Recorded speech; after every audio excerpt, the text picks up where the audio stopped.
It was bedlam in the next door, in the main lounge for the reception. Everybody wanted to get in. My poor assistant had to kind of play linebacker trying to keep people out. Everybody had things they wanted to present to him. And what I remember most about Nelson Mandela was his inner peace, his perfect calmness. It was turmoil all around him. It didn't bother him.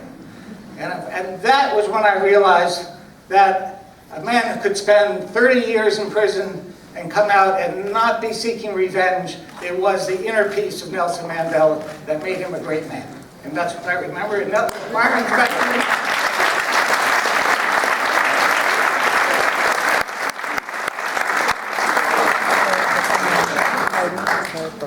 Yes.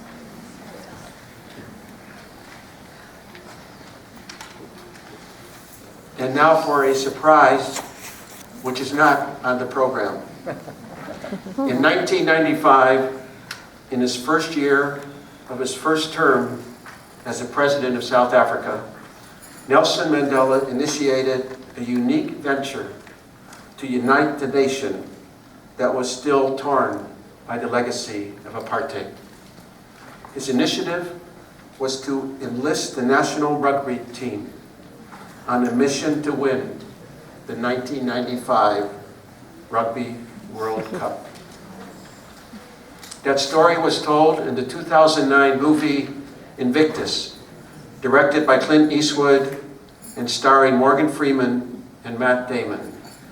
I would like to indulge you for one more video, 8 minutes.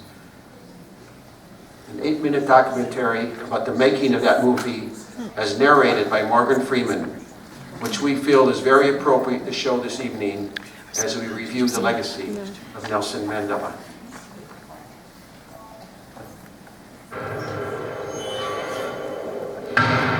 May 1994. 4 years after his release from prison, Nelson Mandela stands before his nation as South Africa's first democratically elected president. But beneath the hope surrounding his rise, the remnants of decades of apartheid are dangerously smoldering. His country, still divided, is on the brink of implosion. In 20 months of increased South African racial violence, more than 750 people have been killed. There were an awful lot of right-wingers who were threatening war, who were organizing for war. Former soldiers, armed to the teeth, they were fighting to preserve white rule. It was the worst possible tension you can get between black and white people. No one will silence the white nation.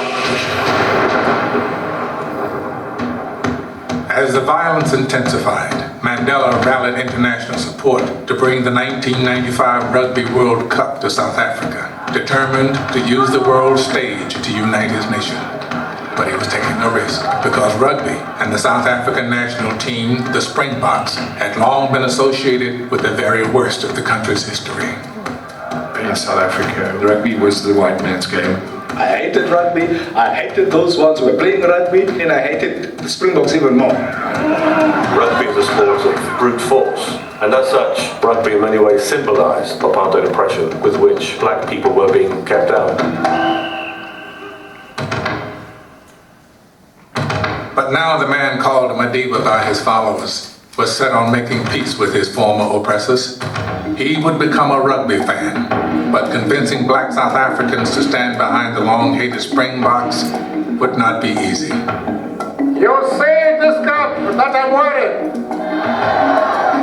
I ask you all to stand up behind them because they are our pride. Here is the man wanting us to reconcile with these brutish people who have humiliated us for ages in our own country. I wasn't going to be persuaded even by the great Mandela to support the Springboks. As the World Cup approached, Mandela repeated his message of one team, one country in townships and villages across South Africa. Moved by Mandela's support, the Springbok players visited the Robben Island prison, where Mandela had been jailed for nearly 3 decades. You go to the cell and you realize he sat here for how many years? And I remember James Moore standing in the corner and there were tears running down his cheeks. It was quite amazing to experience just for a few moments. What a mad experience for a lifetime. You didn't really understand how big this whole thing was until we saw that. That also made us realize that, you know, what we were doing was a little bit more than just playing a game. That's the end of the game. Well, who would have believed that South Africa would beat Australia, world champions? The underdog Springboks, newly inspired, began a magical run through the tournament. And that's it. South Africa have beaten France in this World Cup semi-final. But as the team advanced, something even more improbable happened. Black South Africans started to stand behind the national team. We started realizing that, you know what, this is our country, this is our brothers, we all have to be behind them. People understood that we're a fledgling democracy, we're on show together. Please show the world that we're doing all right. One team, one country. That was Mandela's vision. And on the morning of the final game, blacks and whites alike were swept up into a shared frenzy of excitement. As Mandela drove to Ellis Park Stadium, he saw firsthand what just weeks ago had been unimaginable. We had a lot of white people driving past us, booting and fists out of the... And normally they have the fists out of anger, but these was fists of jubilation. On all the lights, on all the freeways, you had these enormous flags. Everywhere was just the World Cup, the World Cup. Beneath the stadium, the Springboks prepared, knowing they would never play a more important game. Moments before they took the field, the silent tension in the locker room was broken. The door opened, and in walked Nelson Mandela. Nobody knew they was coming to visit us. He walks in and he's beaming. Here's the #1 citizen of our country, a black man, wearing a Springbok jersey. Never in our wildest dreams did we ever expect him to wear a Springbok on his heart.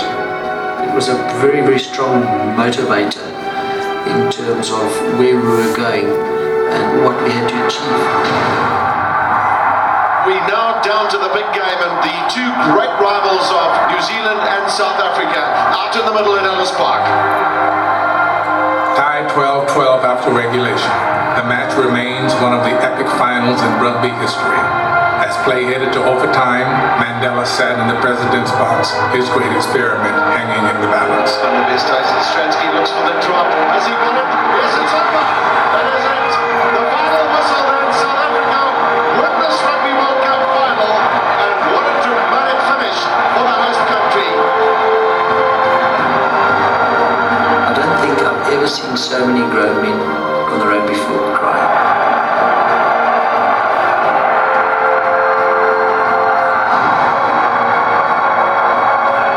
After the win, Nelson Mandela, wearing the symbol of his former enemies, prepared to step onto the field.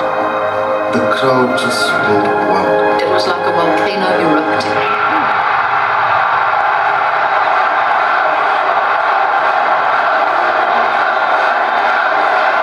I'm trying to understand what the chant is. And I realized that these white South African people who were chanting their president's name. This was Nelson. Nelson, Nelson, Nelson, Nelson, Nelson, Nelson. That was one voice. I never thought that we would hear that at a rugby stadium. At the time, I think it was just fantastic. We didn't know what hit us. It was just the most phenomenal. It was really quite incredible.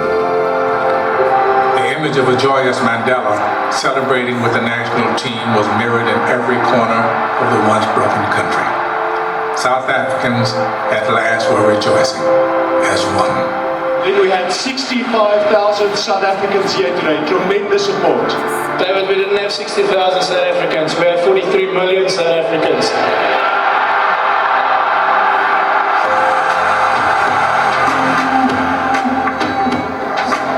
It was freedom all over. The moment that the cup was handed over to Madiba, I told myself, these are people that I have to build this country together. There's one South Africa. All my hatred is going to gain me absolutely nothing. Madiba took my hand and he shook it and he said, thank you very much for what you've done for South Africa. I said, Madiba, you got it wrong. Thank you for what you've done for South Africa.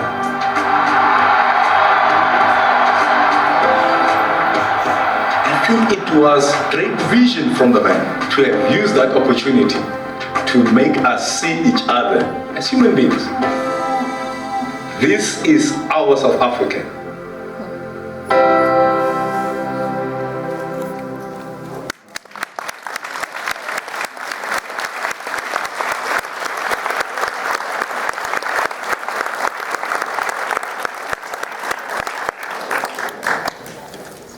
Gil said on October 7th, 1994, they filled up the ballroom. That included tables, but they still filled it up with over 300 people. I haven't counted tonight, but I think we have gone almost over 300 people. We filled up the rooms. We have some standing rooms. Thank you for coming. Ladies and gentlemen, it is now my honor to introduce our keynote speaker, His Excellency Ibrahim Rasool, the Ambassador of the Republic of South Africa to the United States. Born in 1962, that's my research, I hope it's correct.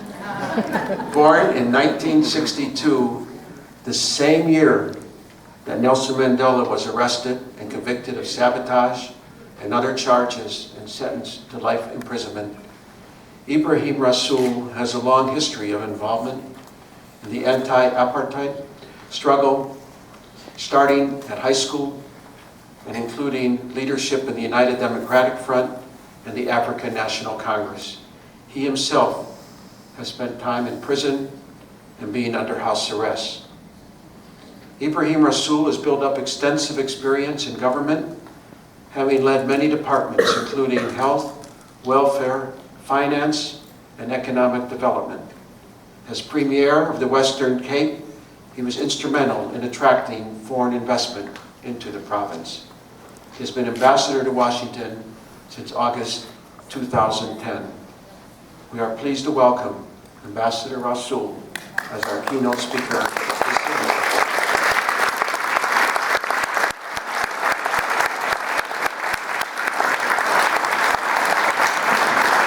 I have one more sentence. And in doing so, I would like to thank the ambassador and his staff for their enthusiastic support and encouragement to the Sequence program.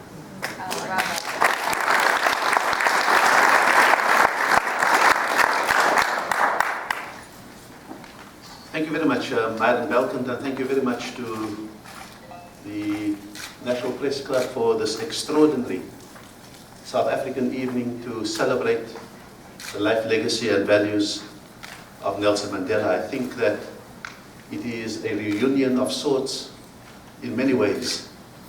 I remember the dark emergency in 1986, when in 1987 I went to prison for my second time, and our lawyers had tried to appeal, amongst others, to the ambassador of the United States, who happened to be the first black ambassador, Edward Perkins.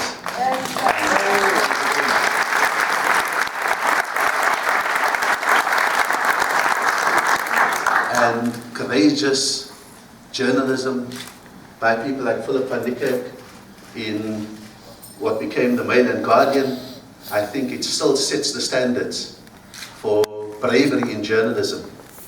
It sets the bar for what is mischief in journalism and what is really true, courageous reporting on what happens, because the costs were just so many to be on the other side of the line. And so I think it's wonderful that that you're here. And then Charlene Smith, who I think has in the last few months taken the US by storm with her writing, with her enthusiasm for South Africa, and really in this seminal year making South Africa resound across the USA.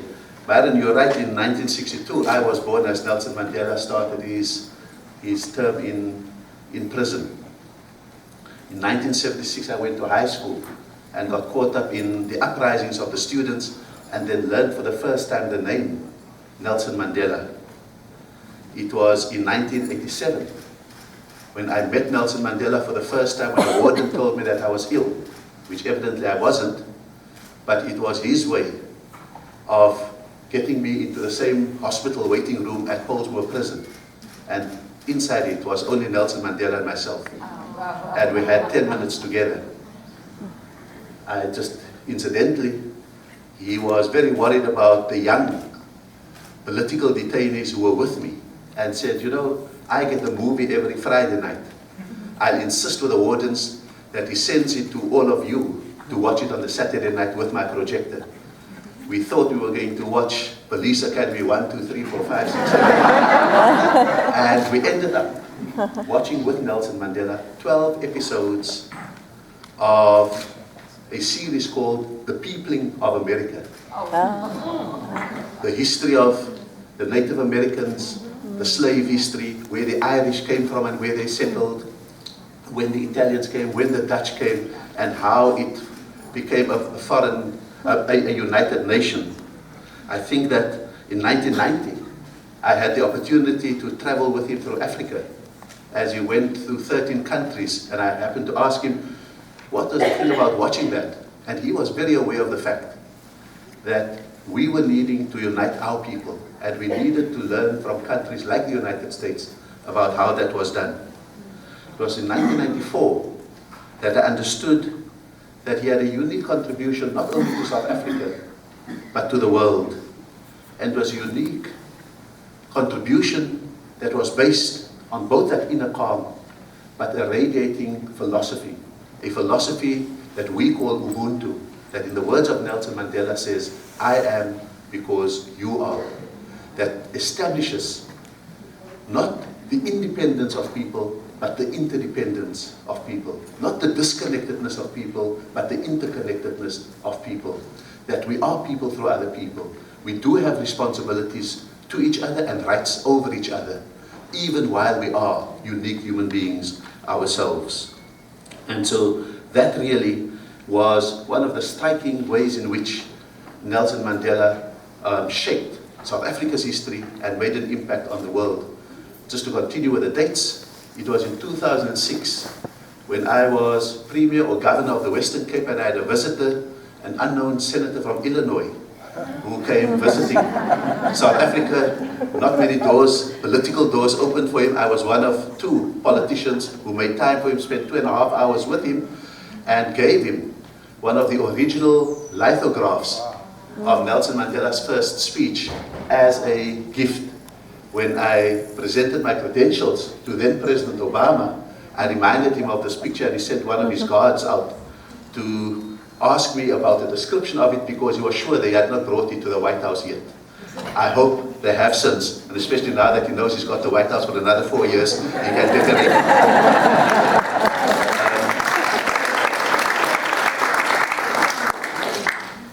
But this philosophy that Nelson Mandela lived by requires, unlike what we sometimes encounter in conversations, whether you're watching those conversations in the USA or whether you're participating in those conversations, it requires not that you hold on to your autonomy, but you understand that you cede some of your autonomy, both as a person and as a group and as a community. That you sacrifice some of your individuality to build community. That you must admit a degree of fragility and vulnerability in order to allow others also into your life, and to be able to see the vulnerability and the fragility of others as well. And that's the basis of a great empathy that transcends everything that you stand for, everywhere that you come from, and the people that you call your community. And it's only that that can shape the kind of insights that Nelson Mandela shared with us, both when he spoke to the press club here in 1994, as well as the story of the Rugby World Cup. And it is that that I think makes us fairly unique as we go forward. You see, when we all have bonds, but those bonds that we have comes easily in a family, because we know every dream and help its realization of every other family member. We know every fear of every family member and we help them overcome it. It's very easy to to have bonds within a community of people who look like you, think like you, talk like you, eat like you, pray like you, and do the things that you generally do. Because you share a heritage, you all know where you come from, and you share values, which you express in your rituals, your culture, and your cuisine, and everything else. And so those bonds are the easy ones. But what you do when you encounter the stranger, what you do when you encounter the other, what you do when, like Nelson Mandela, you encounter the enemy, those who don't look like you, who don't pray like you, who don't think like you, what do you do when you confront them? When you don't know their dreams and their fears, when you don't share their heritage and their values. It's then to see behind them, within them, and beyond them. And that was the great contribution of Nelson Mandela, because Ubuntu is not just the way in which you are perceived. It is the way you also see others. It is the way you relate to others. Because then you have not sight, but insight.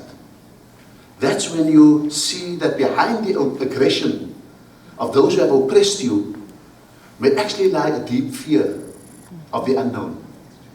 Behind their arrogance may be a great vulnerability. Behind their military might is a great uncertainty. Behind their over-assertive religiosity is a deep spiritual vacuum. And he did not make a mistake of speaking to the aggression, to speaking to the arrogance, of speaking to the religiosity, of speaking to their might. If he did speak to all of those things that presented themselves on the surface, he would be, in his own words, a hostage to them. Because there's no way you can speak the language of arrogance, hostility, and all of those kind of things. Instead, he understood the need to address their fears, their vulnerability, their uncertainties, and their vacuum that they carry with them. And in his own words, he says, I wanted South Africa to see that I loved even my enemies while I hated the system that turned us against each other. And that is the deep spiritual wisdom. How do you make a distinction between the people who do certain things and the system that they represent? And that's his unique contribution. And this was at the heart of that profound transition in South Africa. Now sometimes when people don't understand how you can do something so counter-instinctive, so counterintuitive, unexpected, surprising, we call it a miracle, as so many people do. And Nelson Mandela would be the last to say that what he lived through and what he led was a miracle. Because the moment we admit that it was a miracle, we cede it to the realm of the divine, and we take it out of the realm of the human. Because what we are here to assert in celebrating the life, legacy, and values of Nelson Mandela is that it is human. It may have been divinely inspired, but it was human action and human agency.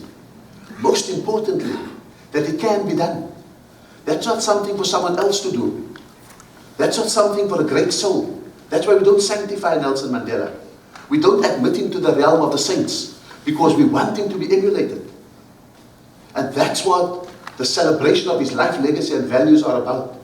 It's to be able to see the chasm in the US conversation and to say, you can overcome it.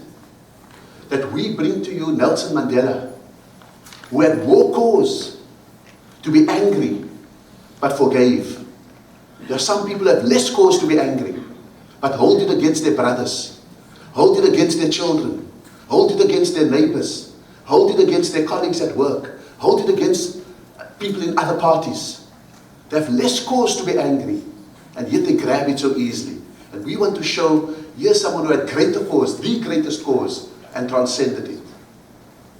Here was someone who, if anyone was a victim of a system, it was Nelson Mandela. And yet he eschewed He turned his back on victimhood because he knows that victims can't lead because they are led by their emotions. The moment a community internalizes that victimhood, they have given up agency. And Nelson Mandela absolutely refused to give up agency. In his own words, he says that the one thing they couldn't take away from me was my heart and soul. I gave them everything else, but I kept that to myself because he knew that it was that heart and soul that was free even in prison. And that the moment he filled it, either with victimhood or with vengeance or with fear or with hatred, that he would have given away his own heart and soul. And that's what we come not only to celebrate, but that's what we come to commend in a place like the United States of America, and part of our diplomacy of Ubuntu, the diplomacy of people who are people through other people. And it was that transition to a democratic, free, non-racial and non-sexist South Africa, it was out of that it was born. And we made a unique exchange through the Truth and Reconciliation Commission, where we exchanged truth for reconciliation. It wasn't a free pass. It was the ability to even admit to the worst crime that was possible. And if your honesty and your integrity was put on the line for confessing and telling us the truth, what you got in exchange was reconciliation. It's a major thing to give. It was a unique inversion of strengths and weaknesses. In the world today, the word compromise is a denotion of weakness. The word compromise is seen as a dirty word because weak people compromise. Strong people stand by their own positions. And it was Nelson Mandela who understood that the intersection of justice and peace was compromise. Because an unmitigated striving for justice often has to be at the expense of peace. Because it's an unrelenting struggle to establish justice altogether and everywhere. But at the same time, a meek search for peace compromises justice necessarily. And therefore, how do you find sufficient peace and sufficient justice? Through compromise, in order for you eventually to aggregate it and to build up a society based on both as you achieve it progressively. We can have many debates about how quickly we're achieving it, how fully we're achieving it today. That's really what the debate has to be about whether the compact that led us to that intersection 18 years ago, whether it is holding. I think we also gave greater depth to notions of justice, because we could have spoken about absolute justice in the form of Nuremberg. But we knew that that absolute justice is the justice of the victor. Only when you have won and vanquished your enemy can you impose that. What we needed was transitional justice. Justice that took us from where we were to where we wanted to be. What we needed was restorative justice. Justice that systematically over time restored dignity, restored material goods, and restored our country to something great. Most importantly, Nelson Mandela gave us the ingredients to build a middle ground. Because what we needed was to avoid the extremes. Because in situations of conflict, it's easy for everyone to flee to the extremes and abandon the middle ground. And we live in a world of binaries today, with us or against us and them. And it's especially in such contexts that we need those lessons from Nelson Mandela about how to establish a middle ground, how to build a consensus in the center and avoid those extremes. How do we isolate, in fact, and minimize those extremes? How do we grow and strengthen that middle ground That middle ground today in the world is endangered and it's rare. And it is that middle ground that sees the extremes being ascendant, the ideological binaries that are growing by the day, the religious fundamentalisms that are asserting themselves every day, the intolerant politics that we get caught up in every day. And they all speak to a very deep uncertainty that human beings live with in a world that isn't the same as it was, that is being reshaped by globalism, that has been, in a sense, given a surfeit of information, a surfeit of knowledge, technology, and all of those kind of things, where our faith communities, for example, are not always able to make sense of their role in the world today, because one of the first victims of greater knowledge is sometimes faith. That one of the great victims of pervasive technology that brings you ICTs on every device that you have is culture. And all the certainties that we held yesterday are held up for scrutiny today. And so, as Professor J.K. Galbraith, that Canadian-born American economist, once said, the more uncertain people are, the more dogmatic they become. The more uncertain people are, the more dogmatic they become. And that's the world we live in. A world of competing and rivaling dogmas, which doesn't speak of the certainty of those who propound those dogmas, but speak about the great uncertainty, the great fragility, the great vulnerability at the heart of what they purport to believe. And this is the time when we need someone like Nelson Mandela, who is able to put his own doubts on the table in order to invite you to express your doubts.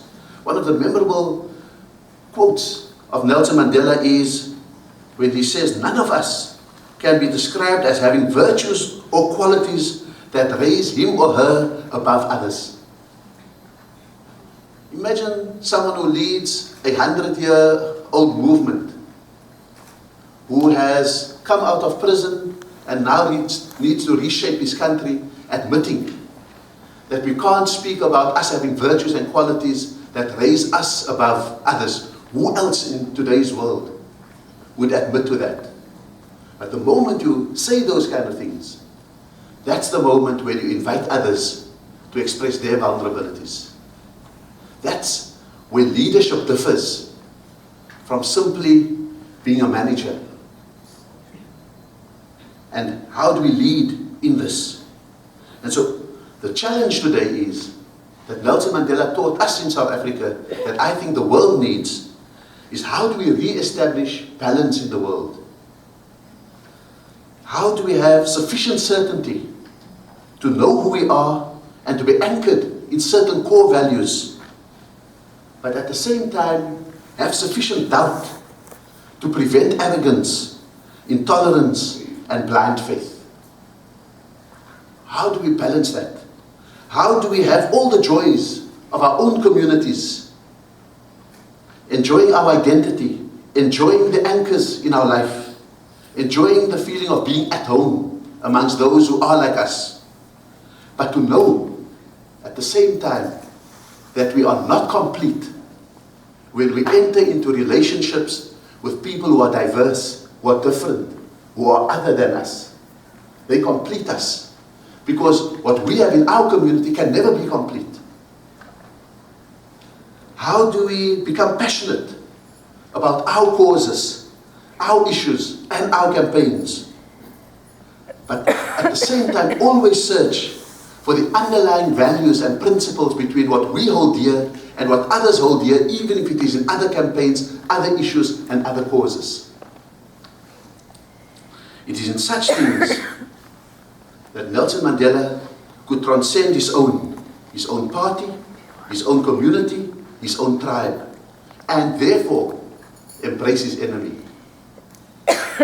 It is in such things that we understand that a declaration of non-racialism meant actually sharing government with whites, with the National Party, and with those who imprisoned him.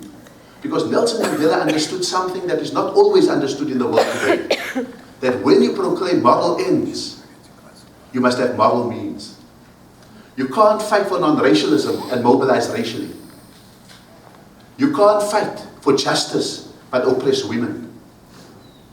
And so we can show that there are many struggles who are defied not by their ideals, but by their contradictory methodologies towards those ideals. And that is why someone like Nelson Mandela has always understood how to find a balance, that he was the founding commander of the ANC's guerrilla army, but never wallowed in violence and was never a warmonger.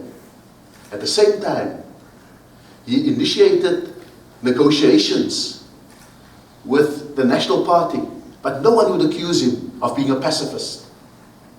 It is being elusive about those things that create leadership.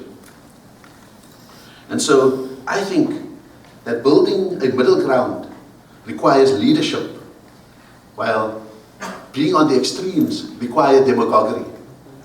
And we've got to be able to distinguish between the two. And we've got to reappropriate language in today's world. Because for me, and in the Kantian approach to life, courage is not the opposite of cowardice. The opposite of cowardice is recklessness.